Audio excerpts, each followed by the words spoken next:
Hi everyone, my name is Fonie Mitsopoulou and I'm the OPR Interviews Editor as well as a third-year History and Politics student at Balliol College, Oxford. We're so lucky to have with us today Tariq Ali, a political activist and prolific writer on a vast area of subjects ranging from UK politics, the left, India, Pakistan, as well as Islam and imperialism, among many other topics. He is also a regular contributor to journals such as The Guardian, the New Left Review, and the London Review of Books. Having studied at our very own University of Oxford, he then went on to have a life that is endlessly fascinating, which I only wish we had time to delve into, but probably do not. Thank you so much for joining us today, Mr. Ali. Very good to be with you. I'd not heard of this magazine before. I'm glad it exists. Thank you. I'd like to start off by discussing your most recent work, The 40-Year War in Afghanistan, A Chronicle Foretold, which was published just this October, making it extremely relevant and up to date.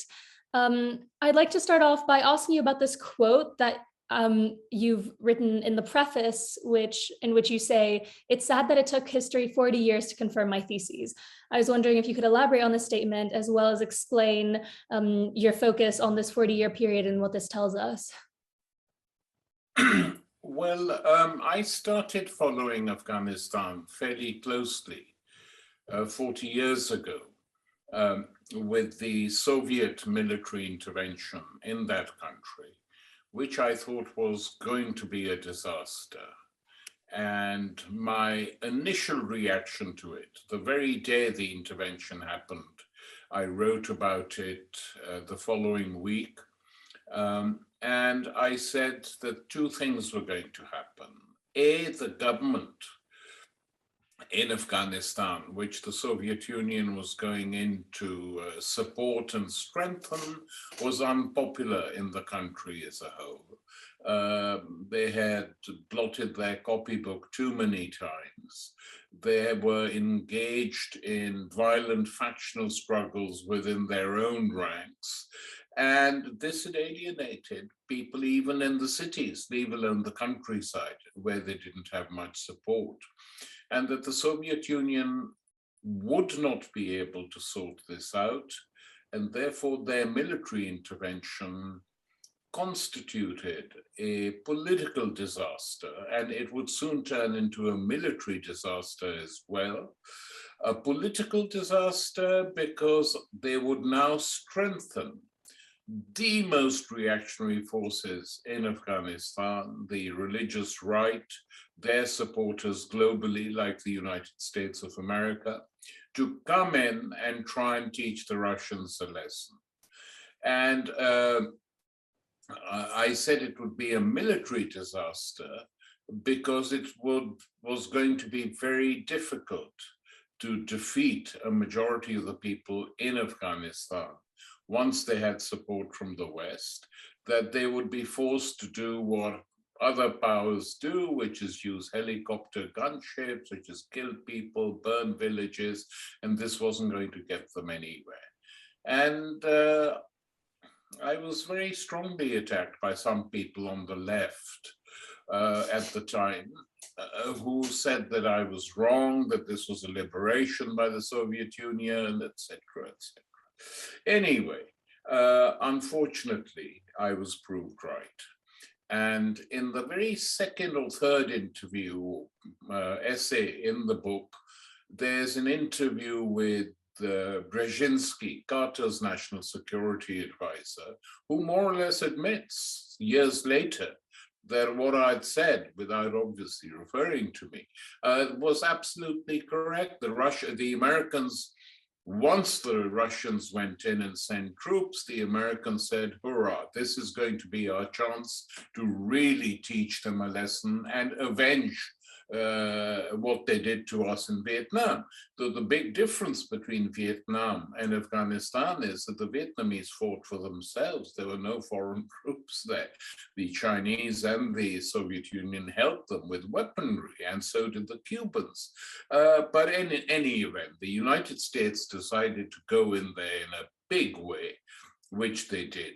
And the book then unravels what happened over the last 40 years, the withdrawal of the Russians, a very disciplined, timely withdrawal, late, but announced, and they carried it out.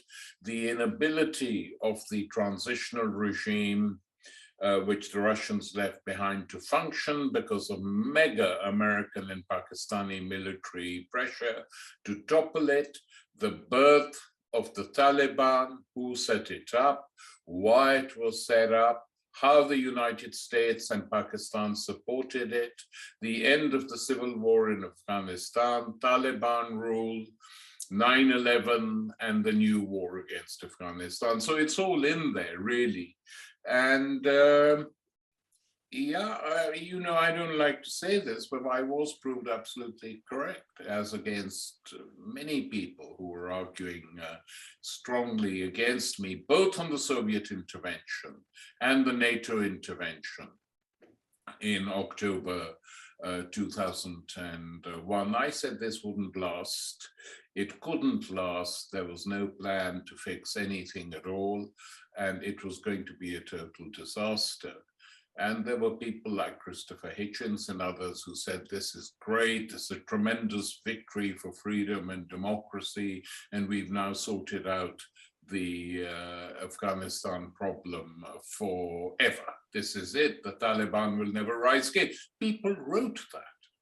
So we're now 40 years later, a country destroyed, a people wrecked. I don't think anyone in the Western world, apart from those with long memories in China who remember the Japanese invasion, very few of them left, and the subsequent civil war, but by and large, very few people in the Western world have any idea what it's like to be occupied by different foreign powers for 40 years. And the effect this has on the psychology of a country and its people, on women, on children growing up under bombs, not being able to step out, their parents saying, don't go out on your own. Very few people know what this means, and the Afghans have suffered it. And we often talk about the people of Afghanistan too ideologically, without seeing them as human beings. In the course of these wars, the Afghan people have almost been dehumanized. Yeah, I think a lot of that also just generally has to do with the way that countries such as the US and countries such as the UK talk about Afghanistan and what's going on there and what has been going on there. And I guess I wanted to ask you more specifically about these narratives that are being constructed, which allow these countries to justify their interventions. I was wondering whether you could tell us a bit about these narratives, because often they are what you mentioned around liberation. And I wanted to ask whether you think people are becoming increasingly less susceptible to these, and whether there's going to be a bit more pushback against this kind of myth that the US is really, through raising countries to the ground, what they're basically doing is protecting their civil rights. I wanted to hear your thoughts on this. This goes back a long way, this type of propaganda that the West uses.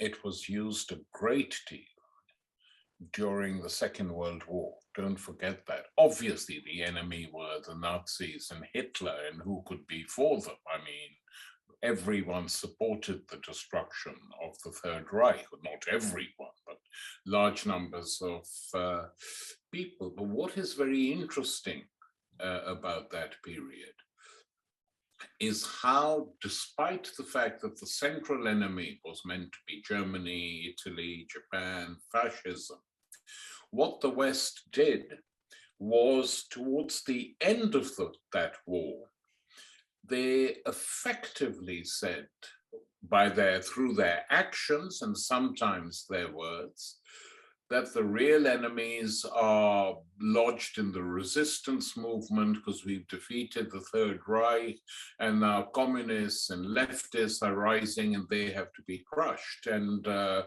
so two things happened.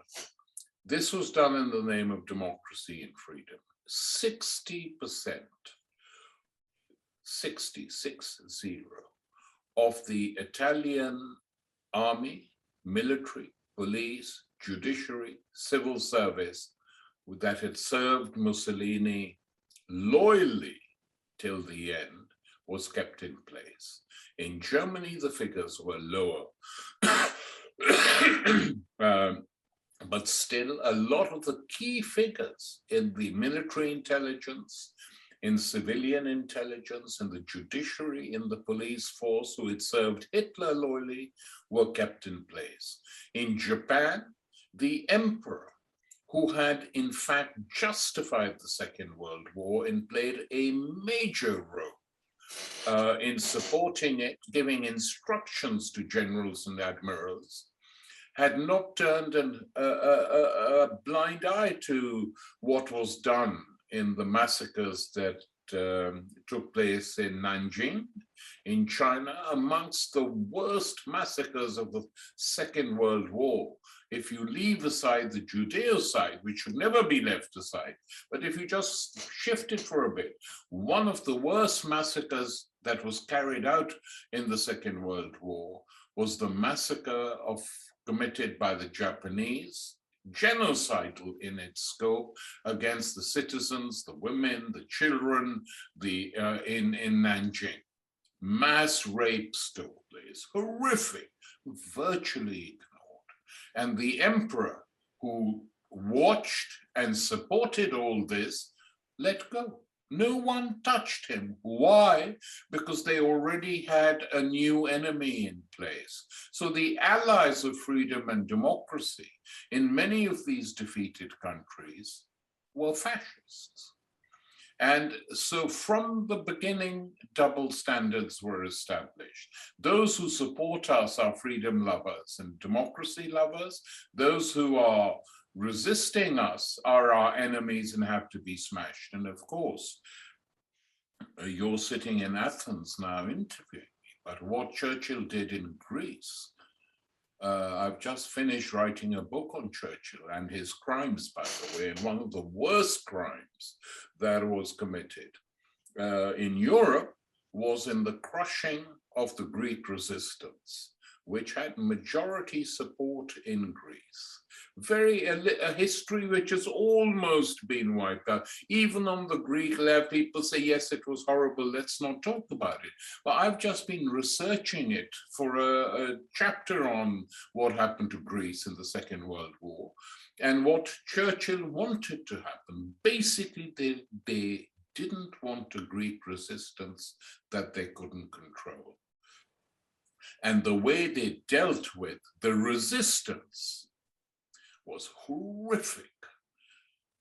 Executed people, their heads were put on poles and put outside prison camps. So one of the most horrific things that happened in Europe towards the last years of the Civil War. So this is the West. This is how they operate. Sorry to have a long preamble, but I think I do this because there is a continuity between what they did during the Second World War, what they did during the Cold War. They talk now about chemical warfare. Horrific. This factory could have made chemical weapons, Clinton said, against a factory in the Sudan. Bomb it. But chemical weapons were used by the United States during the Korean War. Germ warfare was used by the United States during the Korean War. Chemical weapons were used against Vietnam during the war the United States fought in Vietnam. Prisoners were tortured. So when similar things happen in Iraq, people say horrible, shocking. Well, yeah, they are. But what people tend to forget is that this has all happened before. And I'll never forget, there was a literary festival in Chicago, I think, and people were going on about the news coming out of Abu Ghraib prison in Iraq, that how prisoners had been sexually tortured and assaulted both by men and by women serving in the US Army. And suddenly an old guy, I mean, my age, but old, yeah, stood up in America, white America, and said, hey guys, I'm a former US Marine. I served in the Vietnam War, and I'm going to describe an incident to you which makes the torture in Iraq seem like a picnic. Pin drop silence. And he said, we captured two National Liberation Front prisoners. We wanted them to tell us where their camp was.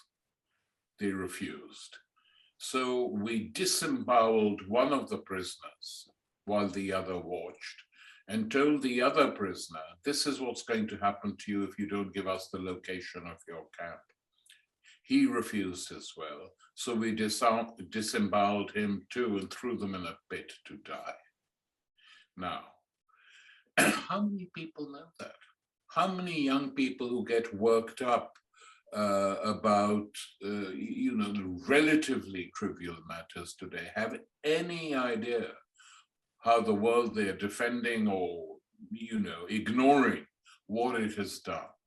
And so Afghanistan and the reaction to Biden's withdrawal from Afghanistan, I thought was pretty pathetic in Europe at any rate, with most of the liberal papers saying, oh, shock, horror, the Guardian and the FT, and the French and German and Spanish press to a certain extent, shock, horror, he's withdrawn.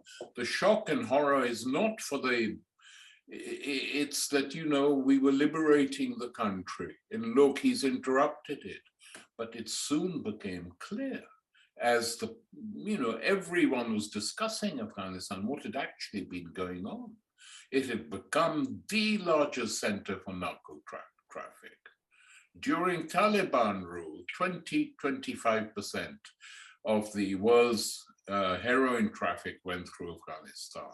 After 20 years of US occupation and NATO occupation, backed by the entire European Union and Britain, 90% of the world's heroin trade goes through Afghanistan. That is the one big gain, if you like, for capitalism. It's become an exporting country. So I get that the fact that a lot of people, such as, the ordinary person, is kind of left in the dark about these atrocities. But then how do the people who are there on the ground, who are committing these things, who are making these decisions, how do they justify? Do you genuinely think that they believe that, they're freeing this country? Do you think they believe in this clash of civilizations narrative, that's steeped in Islamophobia, or do you just think, I guess it's their jobs, and I guess the fact that shooting a drone is a lot easier because you're not actually have to be there. You could just do it from your office in wherever in the States you're based. Just to piggyback off of what you've been talking about. Well, I mean, if for those who use drones and press the button, they could be doing it from Greece, Britain, Texas. Well, it doesn't matter to them. It's just the pressing of a button. And, or from a helicopter way up in the sky, they suddenly see something. That's what Julian Assange published, that video, horrific video with US pilots laughing. Should we take them out? They look like a family. Oh, well, they look like terrorists to me. They look like, shoot them. And then laughing, we got them. But this is why Assange is being punished, because he provided a counter narrative to that provided in the bulk of the Western media. Oh, sorry about that. I have a rival. Okay, I also wanted to ask, I guess, we've been talking about these narratives, and you're a bit skeptical of a lot of the justifications that are given behind why countries such as the US and more recently China, something you've pointed out, China's started to branch out into Afghanistan.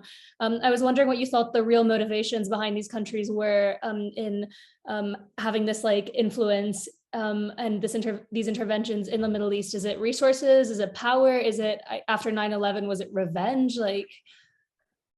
It's very different in the case of China, and I think it's wrong to compare China to the United States in that regard. The United States now is the only empire that exists in the world. It's the most powerful country in terms of its military strength and its technological strength. It carries on developing weapons. Now, why did they go into Iraq and try and destroy the Middle East, which they've done to a certain extent? I think two reasons. One is that they felt they could do it. They could get away with it. There was no other power at that time to challenge them. The Soviet Union had collapsed, or was on, and the Soviet Union had collapsed. Its politics were in total chaos. The Chinese were at that time only interested in doing their own thing, building China, developing it, introducing capitalism in China. So the United States felt that this transition period was of extreme importance to them to assert their hegemony. The American empire has never been like the European empires, or rarely. I mean, it's true they occupied the Philippines and they created mayhem in Central America, but on a global scale, they have preferred to assert their influence through a combination of economic aid, military strength, and finding a relay in the country concerned that basically supports them. And creating a network of security pacts in which to put in all these countries who are working for them. NATO being one of them. They created some in Asia during the Cold War in the 50s and 60s, CETO, CENTO, etc. Now everything is being centralized by NATO. So they thought that, how are we going to assert our hegemony in what had become a unipolar world?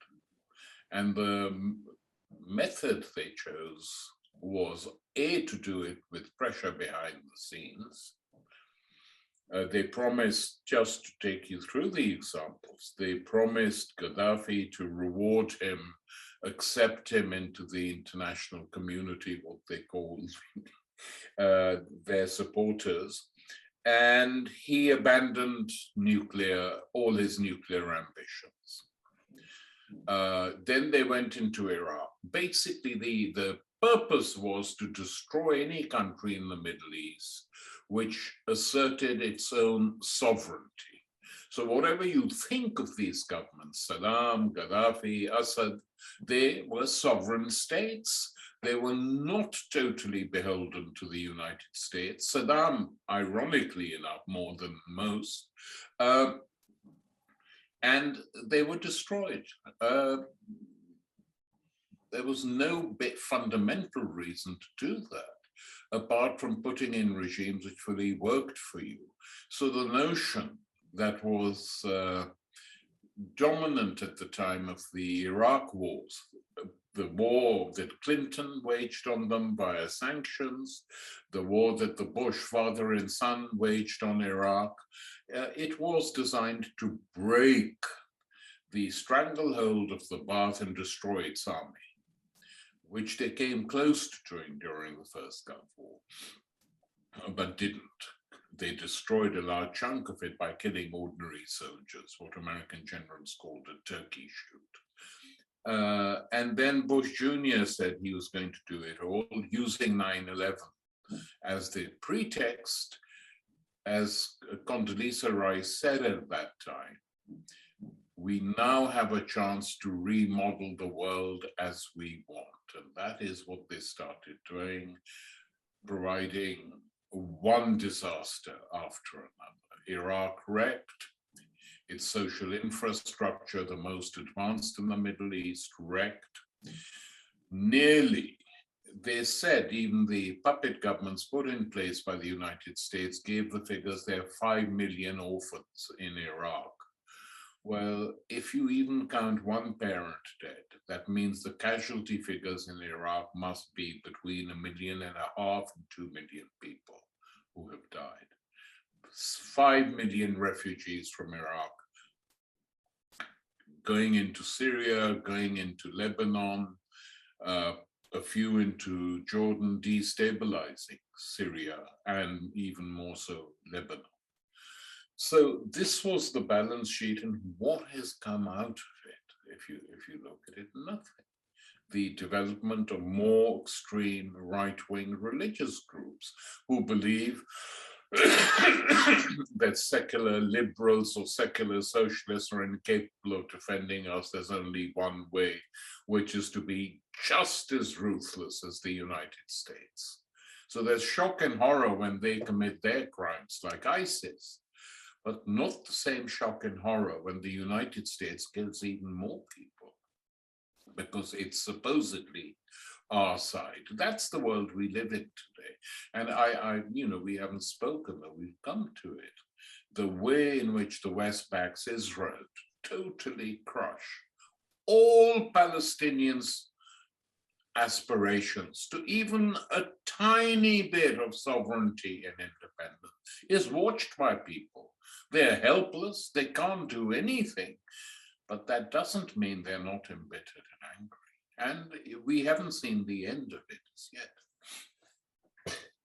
Yeah, and I kind of want to like follow up on that point you made, that they've basically achieved nothing. Like their puppet governments almost inevitably always like fail, and a lot of their intervention breeds like a lot of hatred towards the US. So and this is not only true for the Middle East, but it's especially true for the Middle East. So I was wondering, are they ever like going to learn, and are they going to change their approach from a less like heavy-handed, hard power, just like bumbling kind of approach, or are we just going to see them continuing with violence to face things such as the Taliban threat? Well, let me answer that in two ways.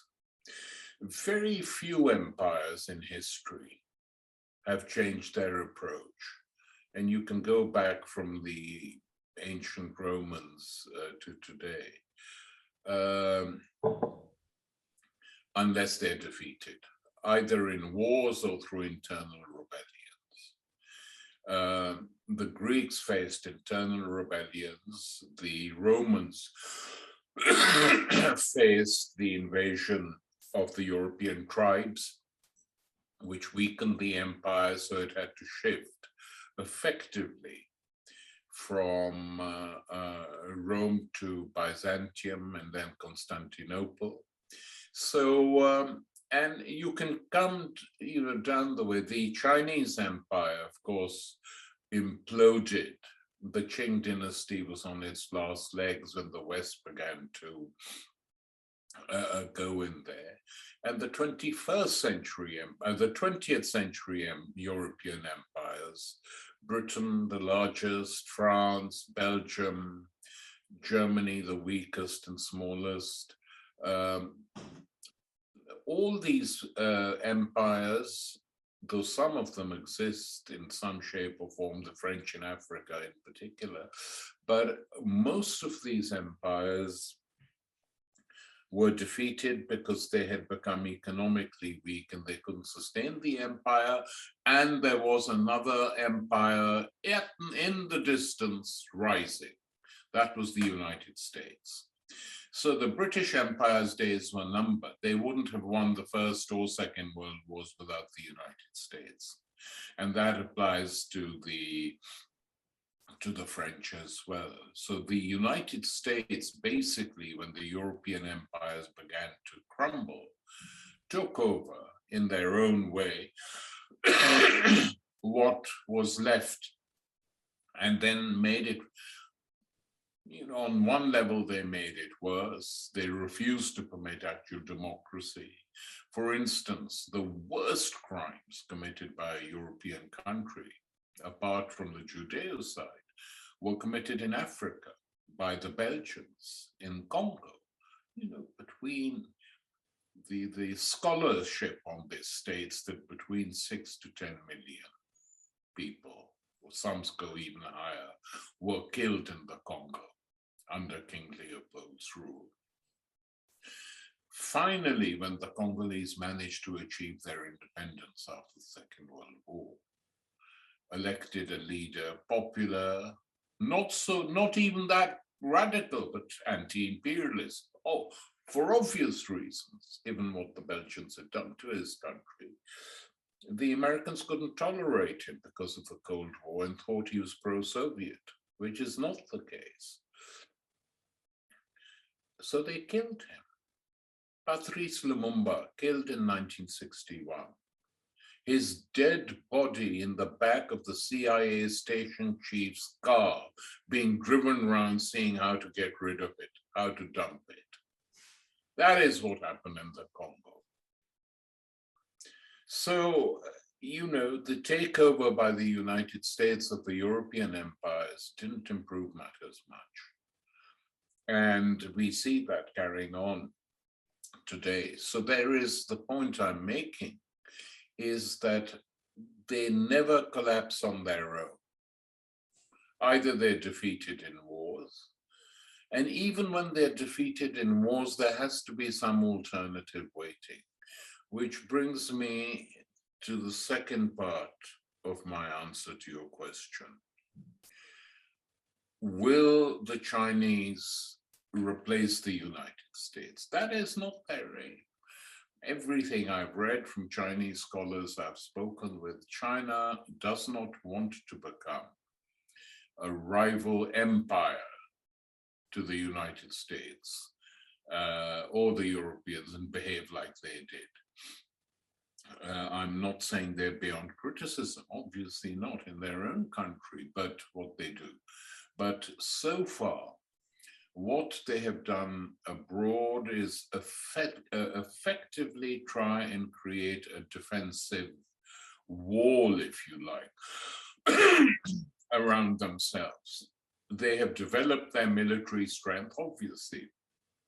The United States has now formed a new alliance, antagonizing the French by taking away their submarine contracts from the Australians and using the British and the Australians as they've used them since the Cold War, as basically white nations defending white imperial interests on the globe. And the Chinese are very angry, but I don't think they're going to be provoked unless the US decides that they want to break up China. Then you could be in a very dangerous situation.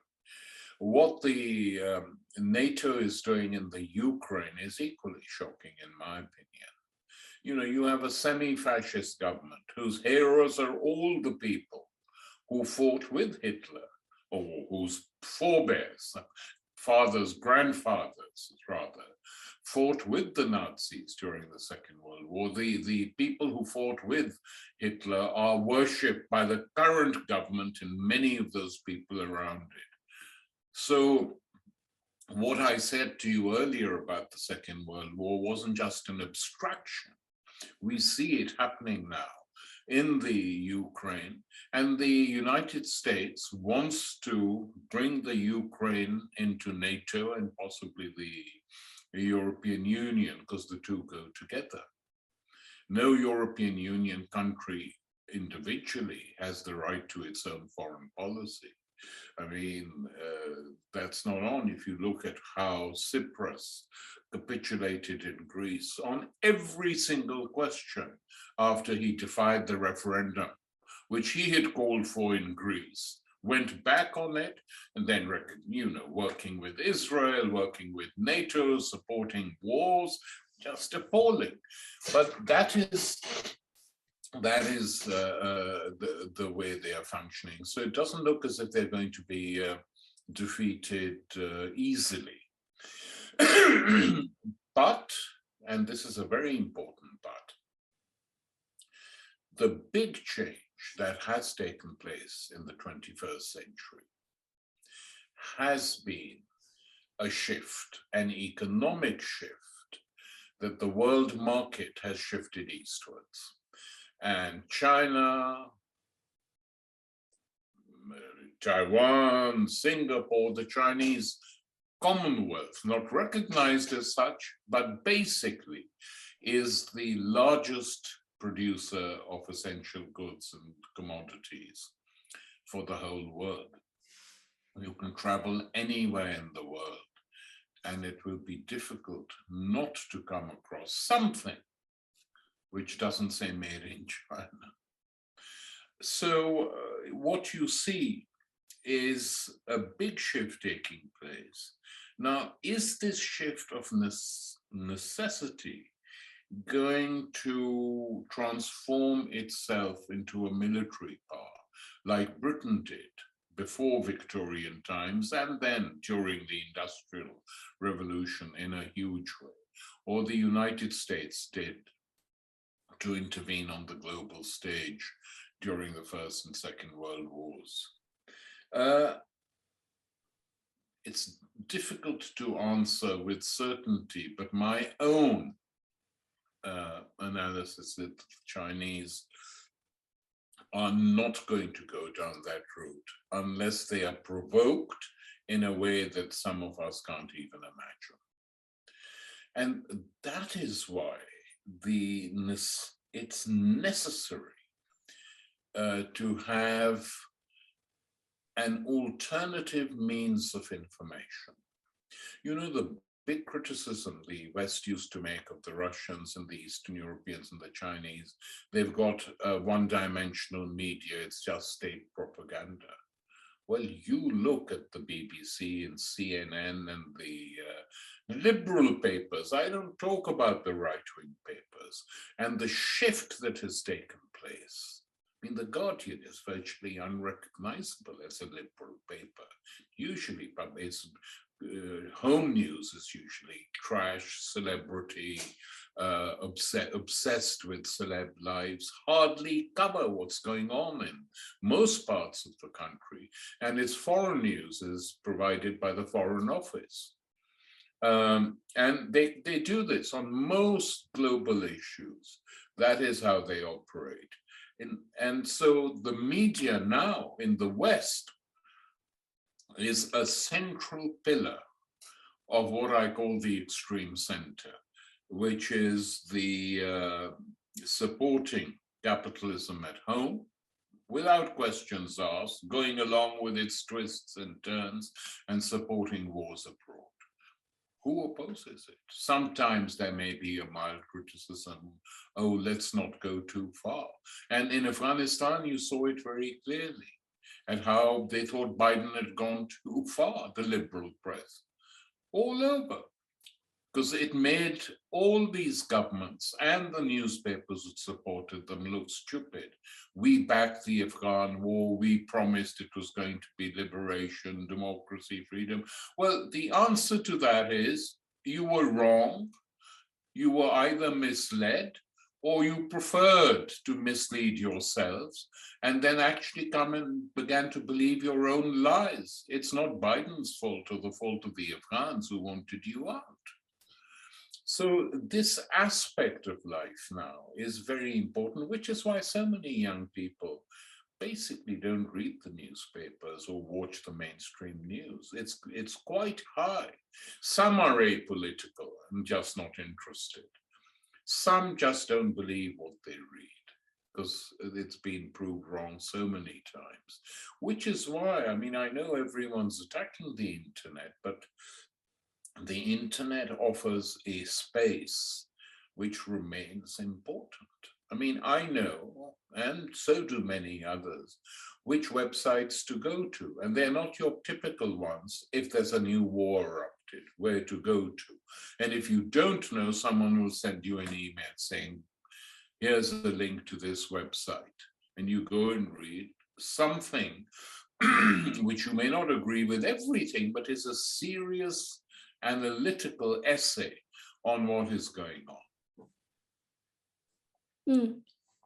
I do want to talk about the aftermath of all of this as well, in terms of something that is getting quite a bit of coverage right now is the fact that Afghanistan is currently facing economic collapse and mass starvation as an outcome of people of these like Western countries and foreign countries no longer, providing them with these like injections and this kind of cash flow. And I was wondering whether you thought that these countries had this kind of moral obligation to continue supporting Afghanistan and to kind of clean up this mess that they've made, or like what your thoughts are and what's currently happening, because they've entirely withdrawn to the extent where it's probably quite problematic.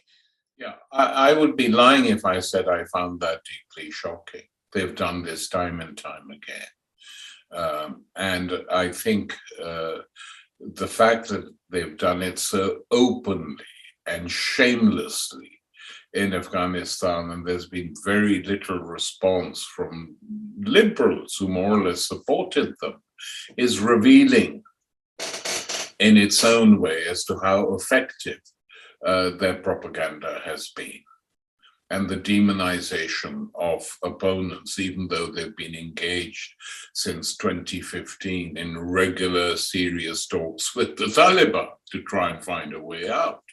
So why were you talking to them if they're such completely horrible, despicable people? So yeah, they've done that. They've frozen the funds which belong to Afghanistan. And I think the Afghans are now dependent on other countries helping them. I haven't followed the most recent events, so I can't tell you how much money they're getting from the various neighboring countries and what how China is helping. But China does have this capacity now to build or help build a social infrastructure through its Belt and Roads Initiative, which is taking place and helping other parts of the world as well. It may not be 100% satisfactory, but it's better than nothing. And so the fact, as I outline in my book on China, and the first official visit by the new government in Afghanistan was not to fly to Saudi Arabia, but to fly to China, I regard as a step forward. And the second thing that has happened is that the Iranians have learned the lessons of what it meant. They had this original idea that in order to defend their own sovereignty and their own interests, they could play the Americans. I mean, it's always a crazy idea that to try and think you can play the Americans. The United States acts in its own interests 9 times out of, or 10 times out of 10 usually. And the Iranians backed the United States in Iraq, backed them, and they backed them in Afghanistan. And that Iranian decision to back them in Afghanistan led to horrors on both sides. Sunni Shia clashes, Pashtun Hazara clashes. These so far have been brought under control. Why? Mainly because the Iranians have changed their policies and are talking regularly behind the scenes with the Taliban. So we will find out, I think, in 6 months more accurately as to what exactly is going on. And then the other thing is this, that the demand for heroin goes up and not down. And that the West hasn't destroyed, it's still there. So I'm assuming that the money coming in from the heroin trade is now going to the state, and they're cutting down on middlemen as much as possible and using it to sort of feed their people. I'm hoping this is the case. At least something good comes out of this sort of horrific trade. But I don't know is the honest answer. Well, I have another 2-pronged, just quick speculative question. It's okay, that's fine. So the first part of this question is regarding the women. Obviously, something that you know is that presidents such as Obama and Bush often use women as symbols to be like, oh, we have to protect them because they're gonna suffer under the Taliban or under the Islamists. And currently, And it's what, it's what is called like the militarization of civilian women in feminist IR. But I guess I was wondering how you thought that this would progress, because the Taliban is currently showing that they're bringing back a lot of the policies that they had in the 90s, but they've claimed that these are temporary. So I was wondering if there was anything to that. And the second part of this question, which is shorter, is you mentioned in a previous interview that Afghanistan is not a state that you can easily take over if people are opposed to you for geographic and other historical reasons. I was wondering if you thought that the Taliban would be able to overcome this crisis of legitimacy that they're currently facing and be able to maintain power for enough time. And these are kind of linked, I guess. Yeah. On the first part of your question, the condition of women in Afghanistan never changed fundamentally during the 20-year occupation. This is something which has been very deliberately concealed by most journalists, with the exception of an American journalist, Anand Gopal, who had a very striking piece on this in the New Yorker, not in any daily paper, but in the New Yorker, in which he showed conclusively that the condition of the overwhelming majority of women in Afghanistan had not changed at all during the NATO occupation carried out in alliance with the Northern Alliance, so-called at that time, whose attitude to women was no different than that of the Taliban. That's the first point. Some things changed in 3 or 4 cities with the dispatch of NGOs from the West to spend lots of money. And they did build schools, they did educate some women, but it really was a drop in the ocean. I'm very glad that there are a layer of educated middle-class young women in these cities, and I hope they will play a role in the future. But for the majority of women, very little was done. Now, 2 points need to be made on that the difference between attitudes to women in terms of what they are allowed to do or not do, you can see very clearly in 2 different Muslim Islamic republics, Afghanistan and Iran. In Iran, there are restrictions on rituals and how head cover should be worn. In that, it's the other side of what the French do and some other European countries. They say you can't wear the hijab, and the Iranians and the others say you have to wear the hijab. So where's the difference? In both cases, women are being interfered with and told what to wear and what not to wear. I'm opposed to both. I'm not in favor of banning the hijab, and I'm not in favor of forcing women to wear clothes they don't wish to wear. That has always been my position. Now, the sort of attached point is that quite a lot of the customs in Afghanistan and the Pashtun areas are linked not so much to Islam, which apart from 1 or 2 injunctions is, in my opinion, permits the rulers to do as they wish with these problems. I mean, it's a patriarchal religion, Islam, as is Christianity of every variety, and as is Judaism. That's when how these religions developed. All the women goddesses were erased. The Christians found that it was a problem recruiting more people to their cause, so they reinvented a Christian goddess in the shape of the Madonna. But the others didn't feel the need to do that. So both Judaism and Islam tackled with the question of how to do it, but let's not go into that. So tribal customs in these areas are very patriarchal, much more so than the religion.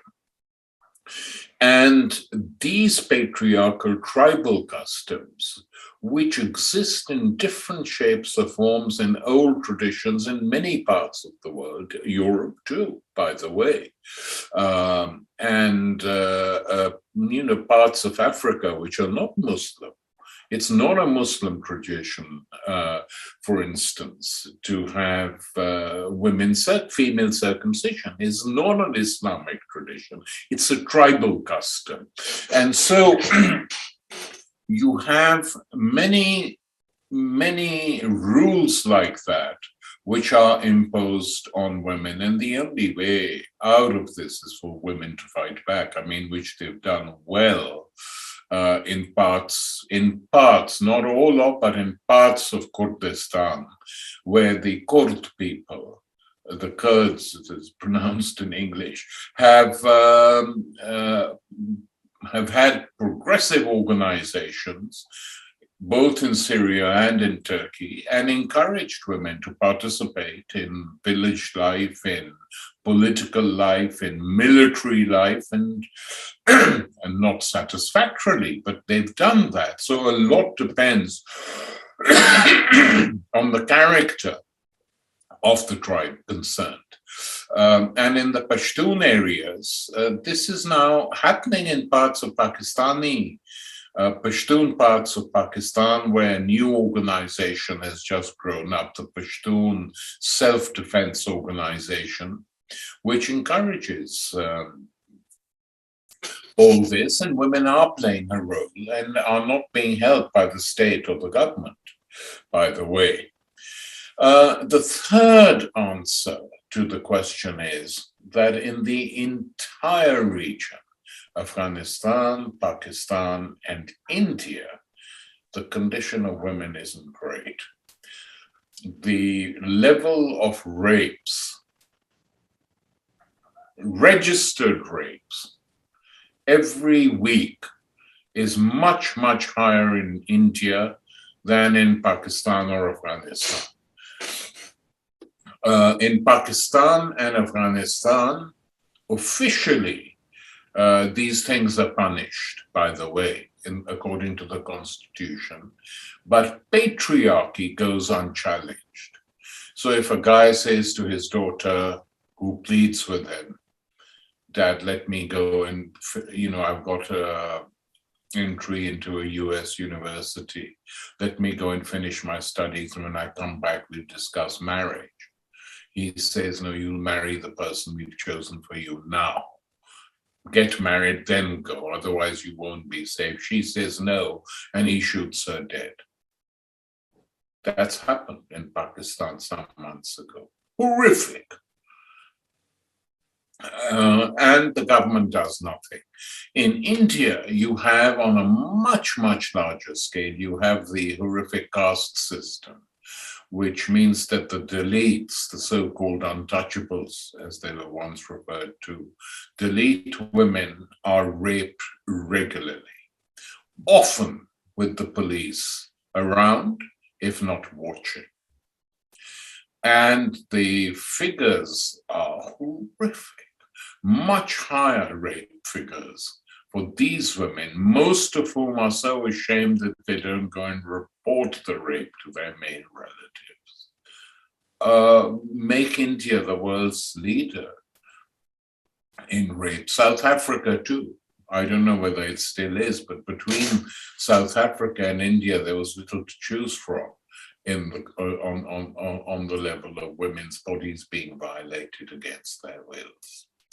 So it's a horrific situation all around, and all I ask is it's put into proportion. We have to be critical, equally critical of all those, and in support of all these women who are suffering. Where is the model for Afghanistan? The West is a remote entity which has invaded them several times. They don't trust the West. And that doesn't help with Western leaders or their wives whinging on. Bush, when saying farewell to Angela Merkel lately, said, very upset about. He was pretended tears in his eyes for those poor little girls we're leaving behind. And she knows the answer, but she didn't hear what she should have said to Bush is, but we've been there 20 years. What have we done for these nice, beautiful little girls who you're shedding crocodile tears for? So that's the situation. No, there's so much to unpack there. I have one final question then for you, which is about, basically, I want to ask, can military and humanitarian intervention in areas like the Middle East ever be justified, and would it be justified in the condition where the ends were successful enough? Like if hypothetically you could enter and you could achieve all these aims of like democracy and protecting civil rights, would the end justify the means ever? Or would you still take this like, very anti-imperialist stance? And then a follow-on. Yeah.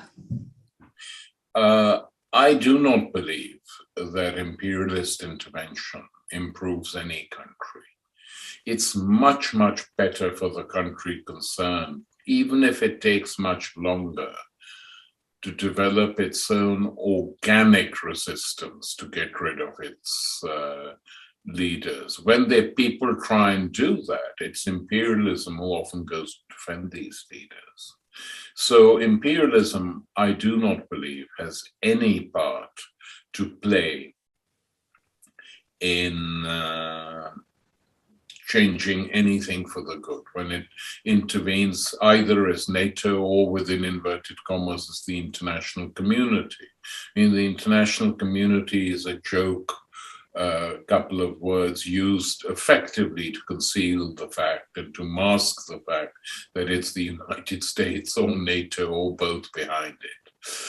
Now, that's one answer to the question of imperialist intervention. I'm trying to think of where I would support a temporary, necessary intervention to save the lives of really millions of people, hundreds of thousands. I was not critical of the Vietnamese intervention to topple the Pol Pot regime in Cambodia. That was the only way to get rid of that regime. It was really destroying the people. So I was in support of it, and they stayed, they got rid of the regime, and they left. They didn't occupy that country once the regime and its remnants have been got rid of. But you compare that intervention to what the attitude of the United States was. They were opposed to that intervention. And so were its satellite states in the West. They didn't favor it. And they refused to recognize the new regime in Cambodia for many years. The Pol Pot regime was maintained in the United Nations with the backing of the West. So the other place where I would have thought a combined African intervention would have been useful is Rwanda, where it was obvious what was going on. Africa knew, the West knew. The French were, of course, heavily involved in their own way. But the African countries who were involved should have gone and saved the lives of the Tutsis in that. So I would not have opposed that. I wouldn't have said that just doing that is, a permanent solution, but it would have been something. And obviously during the Second World War, because that's the question which comes up, I would have been in favor of fighting the Nazis to topple the Third Reich and that regime. Ultimately, it happened with it wasn't done by Britain, but Hitler was defeated and the Third Reich was defeated by the Russian armies. The battles at Stalingrad and Kursk broke the spinal cord of the Third Reich, and American military aid and economic aid to the Allies and to a certain extent to the Soviet Union during that war helped as well. So there you go. But by and large, in peacetime, I am opposed to imperialist interventions. And no one can point out, okay, but you're wrong because we succeeded in Iraq, we succeeded in Syria, we succeeded in Libya. I mean, to topple Gaddafi and hand the country over effectively to 3 slightly nutty jihadi groups, for heaven's sake, who does this help? Who does it help? Not the Libyan people. And it doesn't even help the West. I mean, they found some businessman in some American campus, I think in Arizona, and made him prime minister. Well, it's a complete joke. It's a total and complete joke. So I don't think that helps anymore, by the way, since you're in Athens, that the EU intervention helped Greece. I mean, once Tsipras had capitulated, it was obvious to most of us, all my Greek friends and myself and others interested in Greece, that sooner or later this would pave the way for a triumph of the right in Greece. That is the way. And okay, they banned the fascists, but mainly quite a lot of those who voted fascist have now gone over to the traditional right. So it doesn't, interventions, economic, certainly, but military definitely don't help the country they claim they're designed to help. By the right, are you referring to the current New Democracy Party, or like, are you referring to further right than that, or in recent history, or something else in recent history? Sorry, I didn't hear that.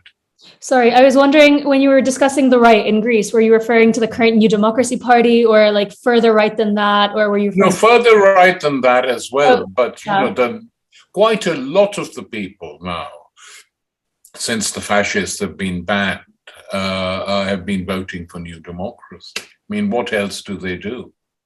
Or not voting at all. And we have similar far-right groups in France, in Italy, in Spain. The whole of Europe, and one has to mention Germany as well, that all these countries, you've seen a big decline of the left and the rise of the right and far-right groups. That's another discussion we can have some other time. That is another discussion in itself. That's true. It's just being a bit self-indulgent there. Well, thank you so much for all of this. Thank you for agreeing to speak with us. This has been incredibly enlightening. Well, if you need anything more, get in touch, okay? If you need follow-ups, email.